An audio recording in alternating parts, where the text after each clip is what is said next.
Bismillahirrahmanirrahim. Class 9th, Unit number 3, Dynamics 1, Numerical Response Question. Numerical number 1 is a boy is holding a book of mass 2 kg. How much force is he applying on the book? आपने बताना है कि एक लड़का है जिसने एक किताब उठाई हुई है जिसका मैस कितना है 2 kg है। अब वो लड़का उस किताब को उठाते हुए कितनी फोर्स लगा के वो किताब उठाए हुए है, यानी कि होल्डिंग फोर्स आपने मालूम करनी है। अब याद रखें, मैं एक छोटी सी मिसाल दे रहा हूँ। ये पेंसिल मैंने उठाई हुई है। अब इस पेंसिल का मास है, मास को आप वेट में चेंज करेंगे, वेट डाउनवर्ड होता है। इसको अगर मैंने ये गिराया है तो किधर गई है, ये डाउनवर्ड।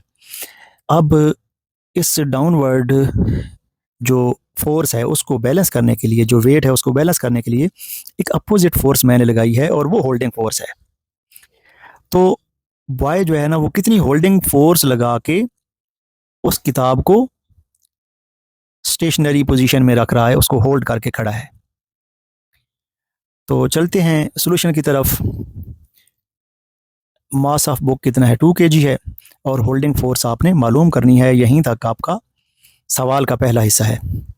तो holding force will be equal to weight of the book.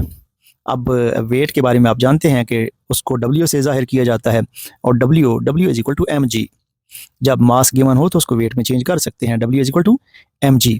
और g की वैल्यू डिफरेंट होती है डिफरेंट प्लेसेस पे। अब यहाँ पे जाहिर बात है, ये अर्थ की बात हो रही है। सरफेस ऑफ अर्थ पे g की वैल्यू 10 होती है या 9.8, लेकिन हम अपनी कन्वीनियंस के लिए 10 रखते हैं। लिहाजा मैस जो है ना वो 2 kg है, और जी की वैल्यू ज़मीन पे, अर्थ पे, सरफेस ऑफ अर्थ पे 9.8 या 10 होती है। तो 10 को 2 से मल्टीप्लाई करेंगे तो ये कितनी बन जाएगी, 20 न्यूटन। ये होल्डिंग फोर्स है। अभी हम सवाल के दूसरे हिस्से की तरफ चलते हैं जिसमें वो कह रहे हैं if he moves it up. अब वो बुक को किधर उठाएगा, ऊपर की तरफ लेके जाएगा। यानी कि जब भी आप फोर्स लगाते हैं, होल्डिंग फोर्स को तो आपने मालूम कर लिया कि वो कितनी है, 20 न्यूटन है। लेकिन अब आपने उस बुक को ऊपर की तरफ लेके जाना है, यानी कि एक इजाफी फोर्स आप लगा रहे हैं, और वो इजाफी फोर्स बुक को मूव करवा रही है। If it moves it up, book को किधर लेके जा रही है, अप लेके जा रही है विद एक्सेलरेशन। तो जाहिर बात है, जब फोर्स लगाते हैं और वो ऑब्जेक्ट या बॉडी मूव करता है तो उसमें एक्सेलरेशन पैदा होता है। वो कितना है, 3 मीटर पर सेकेंड स्क्वायर। तो फिर आपने बताना है how much should he apply total force on the book. अब एक तो होल्डिंग फोर्स थी, वो आपने मालूम कर ली। अब जो दूसरी फोर्स आपने मालूम करनी है वो है फोर्स विच प्रोड्यूसेस एक्सेलरेशन। दूसरी फोर्स कौन सी है जो कि एक्सेलरेशन पैदा करती है। तो चलते हैं, होल्डिंग फोर्स की वैल्यू तो हमने मालूम कर ली, 20 है। फोर्स विच प्रोड्यूसेस एक्सेलरेशन, आपने Newton second law of motion पढ़ा हुआ है, F is equal to ma। तो m की वैल्यू 2 है और a की वैल्यू 3 है। तो ये जो वो फोर्स जो एक्सेलरेशन पैदा कर रही थी वो कितनी बन गई, 6 न्यूटन। अभी दो फोर्सेस बन गई। एक होल्डिंग फोर्स थी जिसमें आप सिर्फ बुक को होल्ड करके खड़े थे, तो वो तो उसकी इक्वल टू वेट के बराबर आ गई। और दूसरी, जब आपने बुक को ऊपर की तरफ मूव किया, उसमें एक्सेलरेशन पैदा किया, तो फिर Newton second law of motion इस्तेमाल करते हुए हमने फोर्स विच प्रोड्यूसेस एक्सेलरेशन, वो फोर्स मालूम की, वो कितनी बन गई, 6 न्यूटन। अब आपसे ये पूछा जा रहा था कि आपने टोटल फोर्स मालूम करनी है। तो टोटल फोर्स में तो बच्चों दो तरह की फोर्स आ जाएगी। पहली फोर्स कौन सी है, होल्डिंग फोर्स जो कि 20 है, और दूसरी वो फोर्स जिसने एक्सेलरेशन पैदा किया और बुक को ऊपर की तरफ लेके गई। तो इन दोनों को जब जमा करेंगे, यानी कि 20 न्यूटन और 6 न्यूटन को जब ऐड करेंगे, तो हमारे पास टोटल फोर्स कितनी बन जाएगी, 26 Newton, which is the value of total force.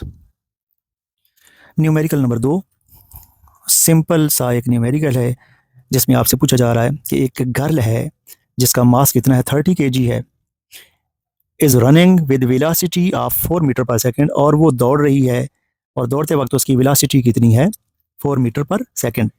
अब एक तो गर्ल का मैस गिवन है, तो मैस को आपने m से जाहिर किया और 30 kg लिख दिया। दूसरी आपके पास वेलोसिटी गिवन है, वेलोसिटी 4 मीटर पर सेकेंड है, और फिर आपसे कहा जा रहा है कि आप मालूम करके दें कि उसका मोमेंटम कितना है, फाइंड हर मोमेंटम, उसका मोमेंटम मालूम करके दें। डियर स्टूडेंट्स, सबसे पहली बात कि मोमेंटम को जाहिर किया जाता है P से, m नहीं लिख देना। बच्चे पहली गलती करते हैं कि मोमेंटम को पहले लफ्ज़ से शो कर देते हैं, पहले हर्फ से शो कर देते हैं और एम लिख देते हैं, जबकि मोमेंटम को रिप्रेजेंट किया जाता है पी से। और याद रखें P is equal to M V. Momentum दो चीज़ों पे डिपेंड करता है, मास और वेलोसिटी पे। मोमेंटम का फार्मूला क्या होता है? P is equal to M V. और यही दोनों वैल्यू तो गिवन है न्यूमेरिकल में, मास भी गिवन है और वेलोसिटी भी गिवन है। मास कितना है 30 kg और वेलोसिटी कितनी है 4 मीटर पर सेकंड। तो जब हम इन दोनों को डायरेक्ट मल्टीप्लाई करेंगे तो 120 न्यूटन सेकंड। भाई ये न्यूटन सेकंड कैसे आया? इसके लिए मैं बताता हूँ कि मास का यूनिट क्या होता है किलोग्राम और वेलोसिटी का यूनिट क्या होता है मीटर पर सेकंड। तो किलोग्राम मीटर पर सेकंड को हम न्यूटन सेकंड भी कहते हैं। तो ये न्यूमेरिकल नंबर 2 था। अब हम न्यूमेरिकल नंबर 3 करते हैं। न्यूमेरिकल नंबर 3 में आपसे कहा जा रहा है, पूछा जा रहा है, बताया जा रहा है कि एक स्टील बॉल है जिसका मास कितना है 2 kg है, is moving with speed 15 metre पर सेकंड। और वो स्टील बॉल जो है ना वो रोलिंग कर रहा है, मूव कर रहा है कितनी वेलोसिटी से? 15 मीटर पर सेकंड से। और फिर कहा जाता है कि वो it hits with a bulk of sand, वो रेत के ढेर से टकराता है और फिर टकराने के बाद रुक जाता है, उसकी वेलोसिटी 0 हो जाती है। और टाइम भी बताया जा रहा है कि कितने टाइम में, 0.2 सेकंड में बताया जा रहा है। अब फाइंड करना है आपने कि वहां पे फोर्स कितनी लग रही है, सैंड फोर्स कितना लगा रही है उसको रोकने के लिए। Find force applied by sand on the ball. Dear students, सबसे पहली बात कि यहाँ पे एक तो मास गिवन है, वो है 2 kg स्टील बॉल, 2 kg आ गया मैस। और दो वेलोसिटीज गिवन है, एक इनिशियल वेलोसिटी, दूसरी फाइनल वेलोसिटी। इनिशियल वेलोसिटी वो कहते हैं कि 15 है, फाइनल वेलोसिटी 0। अब ये 0 हमने इधर वैल्यू गिवन तो नहीं है, लेकिन हमने यहाँ हिडन वैल्यू दी गई है कम्स टू रेस्ट। रेस्ट का मतलब है उसकी फाइनल वेलोसिटी 0 हो जाती है। वी एफ की वैल्यू कितनी बन गई 0। और टाइम गिवन है, time is equal to T is equal to 0.2 second. और आपने फोर्स मालूम करनी है। Dear students, F is equal to M A होता है। अब जानते हैं Newton second law of motion. और ए की value final velocity minus initial velocity divided by T. अब एम की वैल्यू 2 है, M is equal to 2 kg। और वी एफ 0 है, माइनस वी आई, जिस वेलोसिटी से वो पहले मूव कर रहा था वो 15 थी, डिवाइडेड बाई टाइम। टाइम का हमें पता है 0.2 सेकंड है। तो आप दो को ऊपर -15 से मल्टीप्लाई करेंगे तो -30 बनेगा। अब दो को नीचे नहीं मल्टीप्लाई कर देना, दो सिर्फ ऊपर मल्टीप्लाई होगा, नीचे 0.2 ऐसे ही आ गया।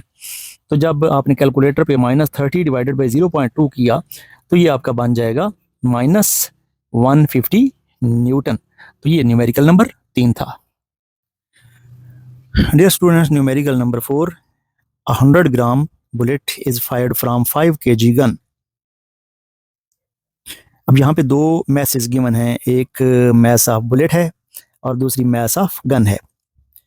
मजल वेलोसिटी ऑफ बुलेट, जब आप फायरिंग करते हैं तो बुलेट आगे की तरफ मूव करती है और जिस वेलोसिटी से मूव करती है वो कितनी है 20 मीटर पर सेकंड। फाइंड रिकॉइल, और गन पीछे की तरफ जाती है। गन का पीछे की तरफ जाना, आपके कंधे शोल्डर पे दबाव डालना, झटका लगना आपके कंधे को, वो रिकॉइलनेस की वजह से होता है। तो गन पीछे की तरफ आती है और गोली आगे की तरफ निकलती है। तो आपने रिकॉइलनेस ऑफ गन फाइंड करनी है, यानी कि वो वेलोसिटी फाइंड करनी है जिससे गन पीछे की तरफ आती है। डियर स्टूडेंट्स, दो मैसेज गिवन है, मैस ऑफ बुलेट 100 ग्राम है, तो हम क्यों ना इसको किलोग्राम में चेंज कर लें, क्योंकि यूनिट स्टैंडर्ड यूनिट क्या होती है किलोग्राम, डिवाइडेड बाई 1000 किया तो ये बन गया 0.1 kg। Mass of gun mg 5 kg है। Velocity of bullet vb is equal to 20 metre पर सेकंड गिवन है, जबकि हमने फाइंड क्या करना है velocity of gun vg is equal to question mark. Dear students, law of conservation of momentum involve हो जाएगा। Total momentum before firing must be equal to total momentum after firing. अब total momentum before firing, momentum बच्चों याद रखो दो चीज़ों पर depend करता है, मास और वेलोसिटी। अब मैस तो बुलेट का भी है और गन का भी है, लेकिन वेलोसिटी जो बिफोर फायरिंग है, जब गोली बंदूक के अंदर पड़ी है तो उसकी वेलोसिटी 0 है, लिहाजा बुलेट का मोमेंटम 0 हो गया। और गन की वेलोसिटी भी 0 है, लिहाजा गन का मोमेंटम भी 0 हो गया। तो दोनों को जमा करेंगे तो 0 + 0 0, लिहाजा टोटल मोमेंटम बिफोर फायरिंग कितना हो जाएगा 0, और total momentum after firing MBVB, bullet की मास और बुलेट की वेलोसिटी प्लस गन का मास और गन की वेलोसिटी, दोनों को जमा किया अब इनमें से कोई एक टर्म या एम बी वी बी को उधर ले जाएं या M G V B V G को उधर ले जाएं, दोनों में से एक चीज़ तो वो नेगेटिव हो जाएगी। तो M G V G will be equal to minus M B V B. हमें क्या चाहिए, हमें वेलोसिटी ऑफ गन चाहिए। वेलोसिटी ऑफ गन इधर ही रख लिया और एम जी जाके डिवाइड हो गई। अब मैस ऑफ बुलेट कितना है 0.1, वेलोसिटी ऑफ बुलेट 20 है और मैस ऑफ गन 5 है। जब हमने कैलकुलेटर में रख के डिवाइड किया मल्टीप्लाई किया तो ये बन गया -0.4 मीटर पर सेकंड। माइनस जो है ना वो रिकॉइलनेस को शो करता है कि गन पीछे की तरफ आ रही है, यानी कि गोली आगे की तरफ जाती है और गन पीछे की तरफ आती है। लिहाजा नेगेटिव साइन से कंफ्यूज नहीं होना, आपने तो वेलोसिटी मालूम करनी है, चाहे वो आगे की तरफ हो या पीछे की तरफ हो। लिहाजा वेलोसिटी की वैल्यू कितनी है, उसका मैग्नीट्यूड हमने ले लिया, माइनस जस्ट डायरेक्शन को शो करता है और उसकी मैग्नीट्यूड कितनी आई है 0.4 मीटर पर सेकंड। तो ये वेलोसिटी ऑफ गन है। Last numerical, a robotic car of 15 kilogram is moving with 25 meter per second velocity. Then brakes are applied to stop it. Brakes apply constant force of 50 newton. अब force की value भी given है। How long, time मालूम करें, the car take to stop, कि वो car जो है ना कितनी देर बाद उस 15 या 25 मीटर पर सेकंड से रेस्ट में आ जाएगी, कितने टाइम बाद जब ब्रेक अप्लाई की जाती है और फोर्स कितनी लगाई जाती है 15 न्यूटन। सबसे पहले डाटा देखते हैं, मैस ऑफ कार कितनी है 15, वेलोसिटी ऑफ कार 25 मीटर पर सेकंड और फोर्स जो है ना उसकी वैल्यू 15 न्यूटन है। तो टाइम आपने मालूम करना है। डियर स्टूडेंट्स, यहाँ पे आपने डायरेक्ट एक फार्मूला लगाना है और वो फार्मूला है F is equal to delta P divided by T. ये जो ऊपर मैंने कैलकुलेशन की है ये करने की ज़रूरत नहीं है, आपने डायरेक्ट फार्मूला कौन सा लगाना है, F is equal to change in momentum divided by time. आपने एक मैथमेटिकल बड़ा इंपॉर्टेंट सवाल है, rate of change in momentum is equal to applied force, what is relationship between force and momentum. बड़ा इंपॉर्टेंट टॉपिक, हर साल ये question board वाले देते हैं। तो अब F is equal to delta P divided by T, ये जो टी है इधर डिवाइड हो रहा है उधर जाके मल्टीप्लाई कर F मल्टीप्लाइड बाई टी हो जाएगा is equal to delta P. अभी टी की वैल्यू कितनी बन जाएगी, delta P divided by F. अब डेल्टा पी पी किसके बराबर होता है, M V divided by F. M की वैल्यू 15 है, वी की वैल्यू 25 है और फोर्स 50 न्यूटन है। तो जब आपने 15 को 25 से मल्टीप्लाई किया तो ये 375 बन गया डिवाइडेड बाई 50। कैलकुलेटर पे रख के सिंप्लीफाई करें तो ये टाइम कितना आ जाता है 7.5 सेकेंड्स। डियर स्टूडेंट्स, ये था आपका यूनिट नंबर 3 डायनामिक्स 1। उम्मीद है आपने सारे न्यूमेरिकल नोट भी कर लिए होंगे, समझ भी आ गई होगी, आपके अपने कंसेप्ट क्लियर करें क्योंकि आपका पेपर SLO बेस्ड होगा। लिहाजा अपने आप को अभी से तैयारी में लाएं, फॉर्म में लाएं। बहुत शुक्रिया।